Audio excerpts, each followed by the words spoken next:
Et ces groupes que vous avez, qui se sont formés à l'issue des élections de 2010 et surtout de la situation chaotique dans laquelle les institutions de la République se sont effondrées et le président Laurent Gbagbo arrêté avec tout son épouse et bien d'autres personnes. Il y a donc des frères qui sont là de New Jersey, il y en a qui sont là de l'État de New York, il y en a qui sont là de l'État de Pennsylvanie, il y en a qui sont là de l'État de Maryland, il y en a qui sont là de l'État de Washington, enfin du district de Washington, et il y en a qui sont là de l'État de Delaware. Donc voilà le groupe pour ceux qui sont présents aujourd'hui. Pour rapidement vous faire part de ce qui nous anime, nous, depuis 2010, après ce qui s'est passé, nous nous en tenons à la première déclaration, ou bien au premier arrêt du Conseil constitutionnel de Yaoundé, qui donne le président Laurent Gbagbo vainqueur de l'élection présidentielle et donc président de la République de Côte d'Ivoire qui a été investi. Pour nous, donc, le régime de Ouattara, il est illégitime, il est illégal, et nous continuons de maintenir cette position jusqu'aujourd'hui. La deuxième chose, puisqu'aujourd'hui il s'agit d'élections, nous avons dit depuis le départ que tant que Ouattara est en Côte d'Ivoire, il n'y aura pas de paix. Ça veut dire que son départ seul est la clé pour, ou alors la solution au problème de la Côte d'Ivoire. Ce qui revient à dire que pour nous, il n'y a pas d'élection dans les conditions actuelles. Nous ne soutenons pas cela. Et ça veut vouloir aussi dire que nous demandons à tous les acteurs politiques, c'est la raison que je voulais échanger avec vous, pour vous dire qu'il ne s'agit pas d'aller à des élections pour légitimer le régime de Ouattara, parce que pour nous, c'est ce que ça veut dire. Ensuite, nous avons proposé depuis 2012 que nous sommes constitués que la solution au problème de la Côte d'Ivoire, c'est une transition. Il faut véritablement une transition. Et une transition dont la période peut être déterminée de commun accord avec tous les partenaires du changement, mais cette transition pourrait déboucher sur des élections crédibles, lesquelles élections permettront d'avoir des institutions qui vont débattre fondamentalement des problèmes qui minent la Côte d'Ivoire. Ça allait parler du problème de l'unité nationale, du renforcement donc de la démocratie et surtout la question de la souveraineté de notre pays. Parce que pour nous, c'est vrai que le régime de Ouattara est là, mais en même temps aussi, il faut souligner que la France est responsable de ce qui nous arrive. Et donc, pour terminer, aujourd'hui encore, nous demandons à tous les partis qui, à un moment donné, étaient membres de l'AFD ou alors même qui ont envoyé des représentants au sein de la CEI, de retirer ces membres de la CEI. Pour nous, il n'y aurait pas d'élection parce que même la question de l'éligibilité de Ouattara est minime pour nous. C'est simplement les institutions de la République de Côte d'Ivoire qui sont, elles, illégales depuis 2010. Il faut que Ouattara parte. Et pour terminer, monsieur le ministre, nous voulons finir avec une note d'encouragement avant de vous laisser répondre très rapidement. C'est que nous sommes contents. En tant que CASI, nous sommes très contents et très heureux que la question de la transition soit en train de faire son bonhomme de chemin.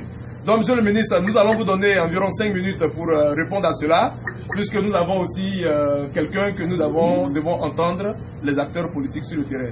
Donc, nous sommes heureux de la connexion avec vous et nous attendons fructifier en tout cas la conversation avec vous. Monsieur le ministre, vous avez la parole pour 5 minutes. Et la relation, voilà. Vous avez 5 minutes et merci beaucoup, encore une fois. Merci. En ce qui concerne la légitimité ou non du régime Ouattara, les choses sont simples. Des élections ont eu lieu, le Conseil constitutionnel a donné le résultat de ces élections.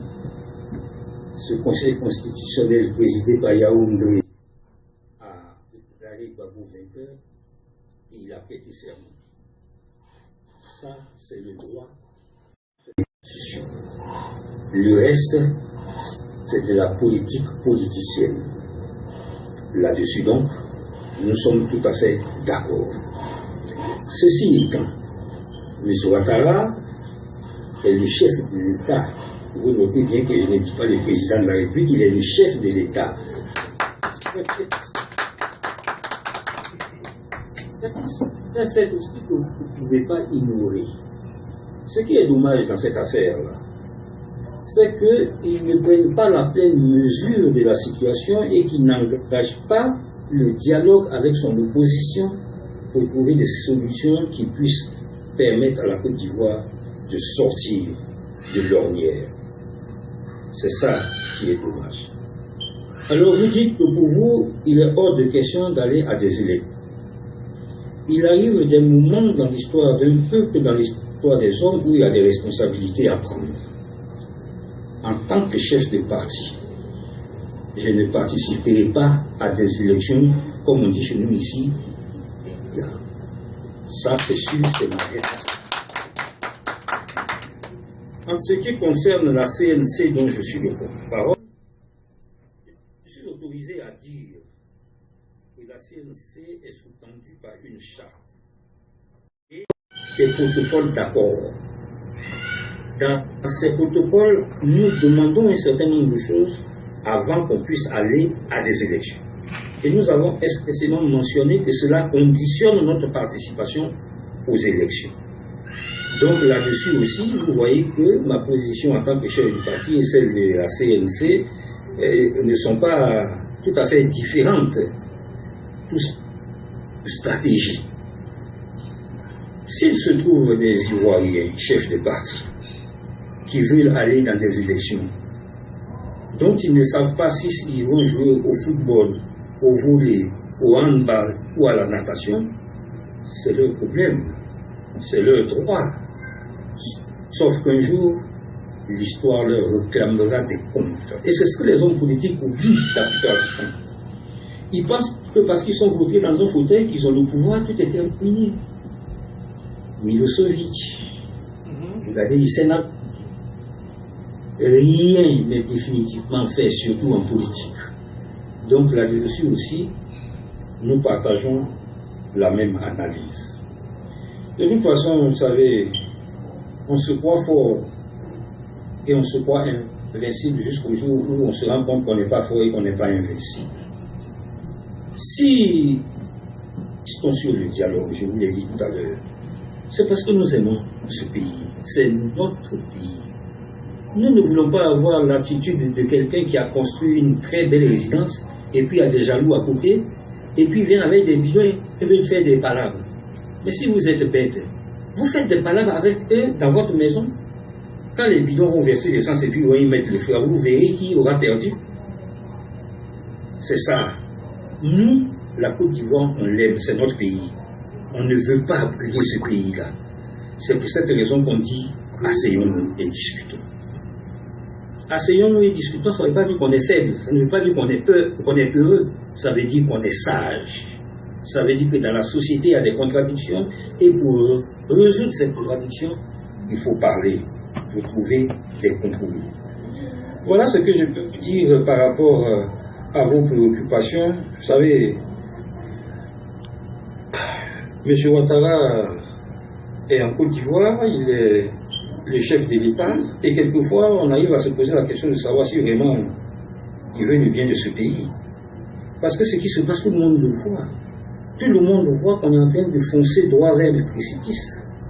En 2010, j'avais fait exactement les mêmes mises en garde. Personne n'a voulu écouter. On a dit celui qui va être élu, il va régler le problème immédiatement. Il n'a pas été élu, mais enfin, il est le patron, ça fait 4 ans, rien n'a été réglé. Bien au contraire, les problèmes se sont compliqués.